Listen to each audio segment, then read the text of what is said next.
Aujourd'hui à Info7, en ce 5 décembre 2025, on parle du nouveau plan climat de la MRC Haute-Côte-Nord. Témoignage d'une survivante dans le cadre des 12 jours d'action contre la violence faite aux femmes. La fondatrice des produits Zora de passage chez Brunet Plus des Escoumins.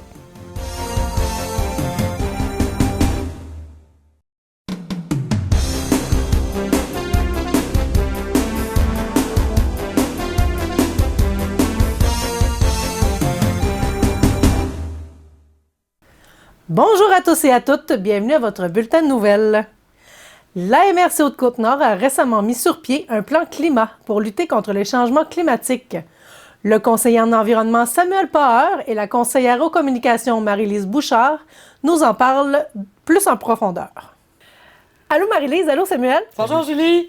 On est ici aujourd'hui pour parler du plan climat de la MRC Haute-Côte-Nord aujourd'hui. Exact. Absolument, mais oui. Voulez-vous m'en dire un peu plus? Parce que moi, ça me dit rien. Absolument rien. Non. Mais ça va être un grand plaisir de vous expliquer ça à vous, TVR7, et aussi à tous nos auditeurs. On a la chance aujourd'hui d'avoir Samuel avec nous, qui est mon collègue en fin de compte, puis on vient parler de son dossier de travail. Exact. Donc, ça va être super plaisant d'être avec lui parce qu'il va pouvoir nous expliquer tout ça en détail et en profondeur. Ouais. Donc, on va commencer tout de suite. Samuel, il est conseiller en environnement. Puis c'est vraiment au niveau du service de l'aménagement du territoire de la MRC qu'on a ce dossier-là. Alors, Samuel, c'est quoi un plan climat? Un plan climat, en fait, si on le remet en perspective, on a plusieurs dossiers au niveau de notre service à l'aménagement du territoire. Donc, on est vraiment sur la planification de notre territoire, de l'environnement dans lequel on vit, etc. Et le plan climat, ça s'inscrit là. Le plan climat, qu'est-ce que c'est? C'est un plan de lutte et d'adaptation au changement climatique. On le sait, on le vit. Il y a des modifications de notre environnement, de tout ce qu'on observe là où on évolue. Eh bien, ce plan-là a une visée de s'adapter aux changements qui arrivent dans les prochaines années. Divers volets, en fait, sur ce plan-là, ça se détaille en 3 phases. Une première phase où on va faire un portrait, un diagnostic. On va regarder qu'est-ce qui se passe réellement. Sur notre territoire. Sur notre territoire. On va faire une évaluation de sont où les risques, comment ça va évoluer dans les prochaines années avec des projections climatiques. Nous, on rencontre déjà beaucoup les municipalités, les diverses équipes municipales. On commence à travailler beaucoup avec les acteurs du milieu pour écouter aussi les préoccupations, savoir quels sont les enjeux. Puis ça va nous permettre donc de vraiment établir un état des lieux exhaustif du territoire en termes de changement climatique et de vulnérabilité sur notre territoire. Ça, c'est le premier élément. Ensuite de ça, on va toucher aux GES, aux gaz à effet de serre. Les gaz à effet de serre, c'est vraiment notre output, c'est ce qu'on produit en tant qu'individu, société, organisme au niveau de l'environnement. Donc, on va faire des inventaires de nos GES, de nos gaz à effet de serre ici sur le territoire. En Haute-Côte-Nord, absolument. Puis en parallèle de ça, ça va nous permettre de faire un plan de réduction de nos GES ici à l'échelle de notre territoire au niveau local.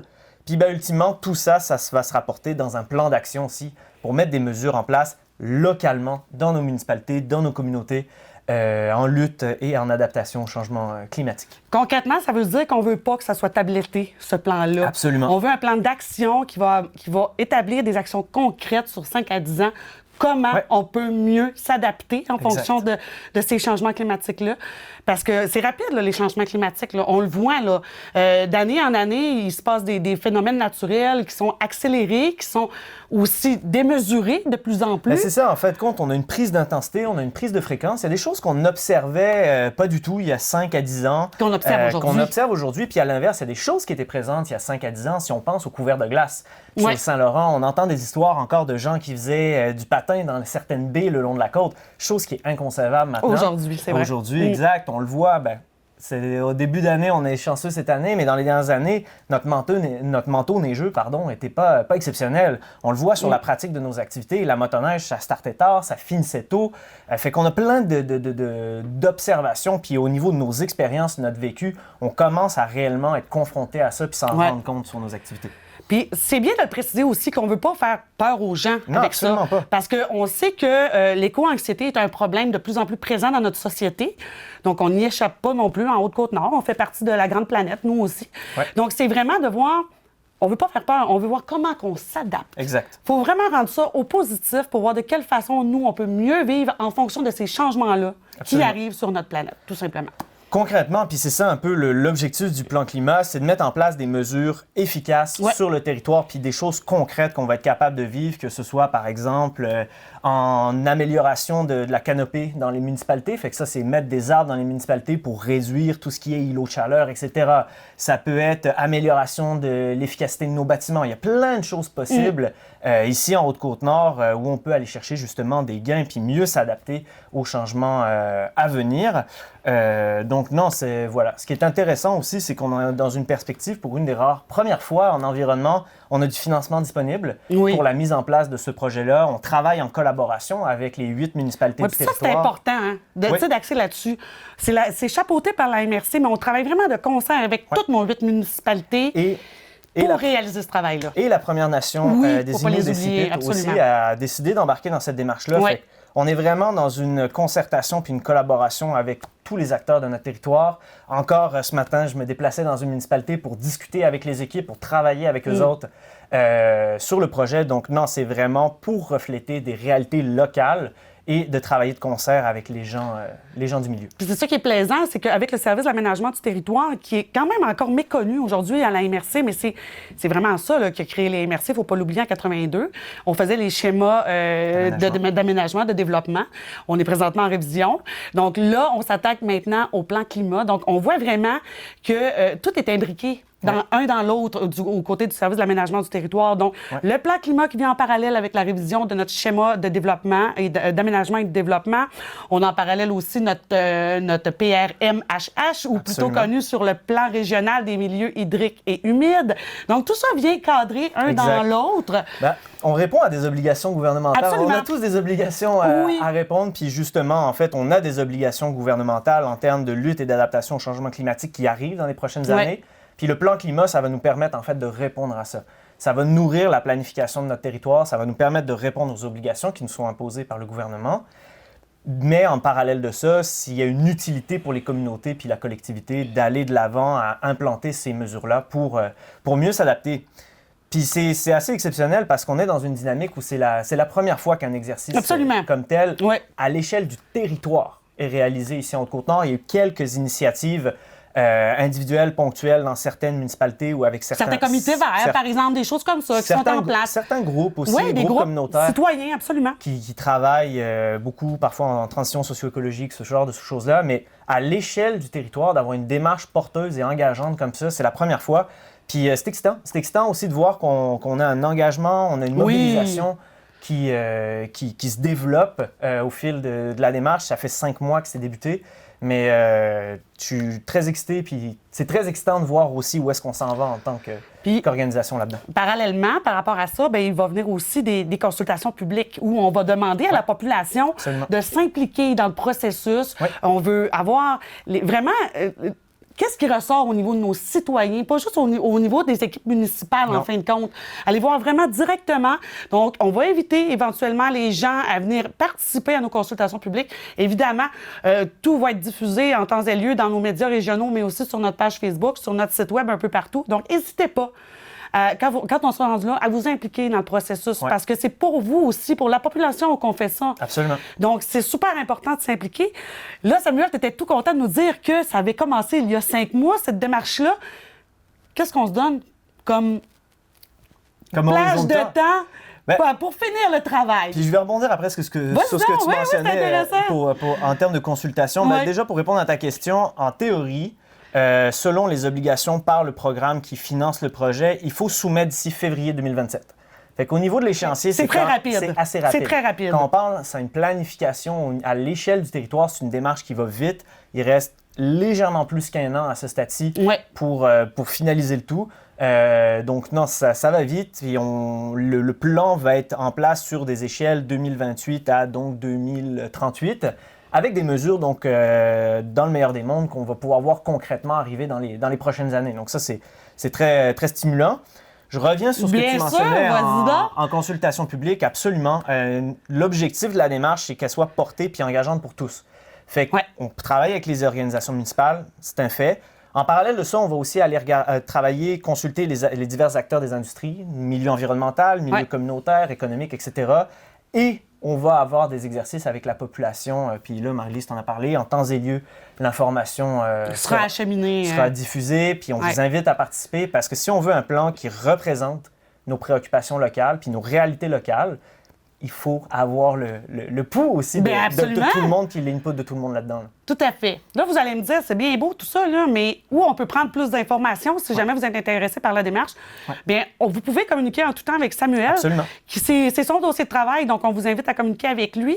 Vous pouvez le faire par téléphone, le 418-233-2102, le poste 210. Et sinon, on peut toujours communiquer avec nous par courriel aussi. Donc, si vous rentrez en communication avec Samuel, il va pouvoir vous transmettre les informations nécessaires à vos questions. Bien sûr, notre site web où vous pouvez aller trouver toute l'information nécessaire que vous avez besoin concernant le plan climat. Donc, c'est dans la section aménagement du territoire et bien sûr, plan climat, tout simplement. Donc, vous tapez, vous allez le trouver facilement. Mes coordonnées aussi sont facilement trouvables à cet endroit-là si vous avez des questions. Donc, allez-y et prenez part à ce processus-là. Ça va être bénéfique pour tout le monde, je pense. Puis comme Samuel l'a dit, c'est super excitant. Donc, ça va être une invitation lancée probablement plus au courant de l'année 2026. Mais dans 2026, c'est demain. Hein? C'est pas mal demain. Ça arrive vite. Oui, ça arrive très, très vite. Donc, bien sûr, on souhaite avoir que la population participe, mais une participation importante aussi à la démarche. Donc, c'est ce qu'on souhaite. Donc, suivez-nous sur nos médias sociaux et bien sûr dans tous les médias régionaux pour avoir plus d'informations sur notre démarche du plan climat. Merci Marie-Lise. Merci. On va suivre ça. Merci beaucoup. Merci de nous donner cette vision. Le 4 décembre dernier avait lieu à la salle de l'Âge d'Or des Escoumins le témoignage d'une infirmière en santé au travail depuis près de 30 ans. Elle s'est engagée l'année dernière dans une campagne de sensibilisation contre la violence conjugale et familiale dans son milieu de travail. Passionnée et ayant à cœur la sensibilisation, Annick Chouinard nous a livré un témoignage touchant qui n'a laissé personne indifférent. Comme elle aime si bien le dire, on peut faire la différence une personne à la fois. L'intervenante en prévention et sensibilisation à l'Amidel de Forestville, Nancy Parisé, nous parle de cette soirée. C'est un événement particulier pour les 12 jours contre la violence faite aux femmes. C'est une conférence avec une conférencière qui s'appelle Annick Chouinard, qui travaille pour l'Hydro-Québec. Puis elle, dans son métier, c'est ce qu'elle fait des conférences avec une partie de sa vie, parce que c'est une ex-victime de violence conjugale. Mais c'est la première fois qu'elle le présente au grand public. Puis les femmes de la Haute-Côte-Nord, bien, ils sont chanceuses, ils vont pouvoir venir voir c'est quoi cette conférence-là. Donc là, ce soir, on attend des femmes de la Haute-Côte-Nord au complet? Oui, on attend un autobus qui part de Colombier jusqu'ici, à part que les filles de Sacré-Cœur et Tadoussac vont venir. On avait une 60aine d'inscriptions au départ. On offre un cocktail, puis on offre des bouchées durant la soirée pour faire du risotage, puis jaser de qu'est-ce qu'ils ont vécu, puis c'est quoi la violence que les femmes vivent présentement. Donc, le tout, c'est dans le cadre des 12 jours de la violence faite aux femmes qui se termine bientôt. Ça se termine le 6 avec ce qui était arrivé à la polyclinique le 6 décembre. Puis c'est ça, là, écoute, c'est fait par la table locale de concertation contre la violence sexuelle. Il y a aussi plein de tables sur place. Oui, c'est nos partenaires en table locale de concertation en violence sexuelle de la Haute-Côte-Nord. On a le Centre des femmes de Forestville, l'Alliance des femmes de Sacré-Cœur, Anita Lebel, la maison deuxième étape à Bécomo, le CAVAC, puis la maison L'Amidel à Forestville. Donc, si des femmes veulent prendre des informations, on est à la bonne place ce soir. On est là pour répondre aux questions puis parler des services que chacun et chacune a à offrir aux femmes. Mélissa Hervé, fondatrice de Zora Biocosmétiques, était de passage chez Brunet Plus de Les Escoumins avec son équipe pour gâter la clientèle fidèle. Elle nous explique son parcours qui l'a porté à développer sa gamme de produits et les bienfaits. Bonjour Mélissa, on est chez Brunet Plus aux Escoumins aujourd'hui. Un petit après-midi pour gâter les clients. Exactement, on est très contents. En plus, ça fait 20 ans qu'on est chez Brunet, Zora Biocosmétiques, donc on est très contents d'être ici. La participation est très bonne. Oui. Est-ce que les clientes sont satisfaites des produits? Bien, je crois que oui, parce que c'est notre deuxième meilleur au Québec dans les pharmacies de toutes bannières confondues. Donc, je pense qu'il y a une satisfaction. Mais quand on est proche de la nature, avec les lacs, les baleines, je pense qu'on est plus conscientisé de l'impact de manger bio, marcher, s'alimenter, puis la nature. Fait que je crois que la gamme Zora Biocosmétique, elle convient bien aux régions éloignées, puis on en est très content. Moi, je viens du Lac-Saint-Jean en passant, donc ça fait partie de mes valeurs depuis longtemps. Qu'est-ce qui t'a porté à te lancer dans les cosmétiques? En fait, j'avais un café bio-écolo sur la rue Beaubien, puis je voulais aller faire ma maîtrise en commerce équitable. Donc, je suis allée au Maroc, puis rendue au Maroc, il y avait des coopératives de femmes berbères. Et là-bas, la femme, elle m'a dit « Mélissa, tu peux-tu nous aider à importer de l'huile? » Vous savez, la petite bouteille d'huile d'argan qu'il y a là? Donc, il y a 25 ans, on est nés comme ça, en important de l'huile d'argan. J'ai rencontré une chimiste, elle m'a dit « Bien là, si tu veux aider plus les femmes berbères, il faut que tu fasses des biocosmétiques. » Je dis OK, mais c'était pas dans mon but là, de me lancer dans les cosmétiques, vraiment pas. Là, maintenant, on a 5000 femmes à temps plein en Afrique, puis on aide plus de 15 coopératives à travers le monde avec des ingrédients qui sont certifiés biologiques par Écocert. Puis nos contenants, ce que vous ne savez pas chez Zora, c'est que vous voulez les mettre au recyclage et Recycle Québec refont des petits copeaux avec ça, puis on fait des bouteilles de shampoing. Fait que c'est vraiment l'énergie circulaire 360 est faite. Fait que je ne savais pas qu'en me lançant dans le domaine des biocosmétiques, on allait pouvoir faire ça. Mais en plus, maintenant, on est prescrit par les docteurs, les dermatologues et les pharmaciens parce que si vous avez des problèmes de peau, on a vraiment plein de solutions pour vous. L'eczéma, psoriasis, coupe rose, les enfants font de la rosacée, de l'eczéma. C'est vraiment des produits qui ont vraiment des ingrédients naturels, donc qui sont doux pour l'environnement et la santé des gens. Donc, Zora existe depuis combien de temps? Bien, on fête notre 20e anniversaire en 2026, puis maintenant, on est rendu dans 8 pays. Puis la fondation, à part du Saguenay-Lac-Saint-Jean, mais mon usine est à Montréal. Donc, tu continues ta route cette semaine? La semaine passée, je suis au Maroc, mais je suis venue aux Escoumins juste pour vous parce que je vous aime d'amour. C'est un long trajet. Ça fait un petit peu de route. Oui, mais on est content, on aime ça. Hein. Le Québec, c'est ma passion, c'est notre petit bébé. Il est ici. Bien, on te souhaite plein de succès. Merci. Merci de faire ça pour la planète. Vraiment. Merci à vous. Pour l'équipe de la pharmacie Brunet Plus, la venue de la fondatrice est une belle fierté. Ça représente, c'est un tout. Zora, c'est des très bons produits bio. C'est merveilleux. On a beaucoup de gens qui sont venus, qui connaissent ces produits, puis on a des gens qui vont venir, qui vont les connaître. Puis c'est une super belle journée. Puis on a l'honneur de recevoir Mélissa elle-même. Fait que, tu sais, c'est quand même gros, là, parce que c'est rare que les fondateurs de produits viennent. Tu sais, souvent, on les voit en vidéo ou on fait des formations avec eux autres, mais là, elle est venue ici. Puis pour les Escoumins, là, on est fiers de ça, vraiment fiers. Fait qu'on est une journée merveilleuse, puis on souhaite que tout le monde va être heureux, autant qu'on l'est. Merci. Le 1er décembre dernier, la Magie des Fêtes s'est installée aux Escoumins avec la soirée de l'élimination du grand sapin de Noël. Malgré le temps froid, la population était nombreuse à assister à l'événement. Heureusement, les gens pouvaient déguster un bon chocolat chaud pour se réchauffer. Des mascottes étaient aussi présentes au bonheur des nombreux enfants sur place.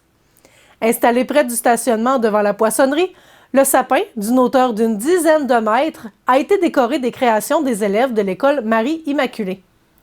Juste avant d'allumer les lumières du sapin, la Mère Noël est venue offrir un conte aux jeunes. Dans une petite mise en scène, le grincheux est venu perturber l'illumination. Grâce à un ornement magique, le sapin a pu briller de mille feux au plus grand bonheur de tous. Les enfants ont ensuite entonné des chants de Noël. Petit Papa Noël, quand tu descendras du ciel, avec des jouets par milliers, n'oublie pas mon petit soulier. Cette belle soirée a été organisée en collaboration avec le comité culturel, l'école Marie-Immaculée et Alimentation Tremblay-Laurencelle. Comme vous avez sûrement vu passer, nous sommes en campagne de financement. Donc, calendrier au profit de la télévision régionale Haute-Côte-Nord au coût de 20 $ qui met en valeur les 8 municipalités de la Haute-Côte-Nord en passant par la communauté Innu Décipit. Le calendrier vous donnera enfin la chance de gagner un prix chaque premier jour ouvrable du mois de 2026. Un prix, soit un bon d'achat à la boutique et Institut Sublime du Nord, Saloon de Portneuf-sur-Mer, entreprise Carl Brassard, une carte d'essence Esso, un de ces merveilleux prix. Donc, merci à tous ceux qui nous encourageront. N'oubliez pas notre super bingo ce dimanche, le 7 décembre à 19h, qui nous offre cette semaine 4 000 $ en prix. Les carnets 9 faces sont au coût de 16 $ et les Bonanza à 3 $ sont en vente aux endroits habituels et le tout au profit de votre télévision communautaire régionale. Pour voir ou revoir votre bulletin de nouvelles, une émission, une capsule ou une entrevue, c'est au www.tvr7.net que ça se passe. L'équipe TVR7 vous remercie de nous suivre et on se retrouve mardi prochain pour le dernier bulletin de nouvelles de l'année 2025.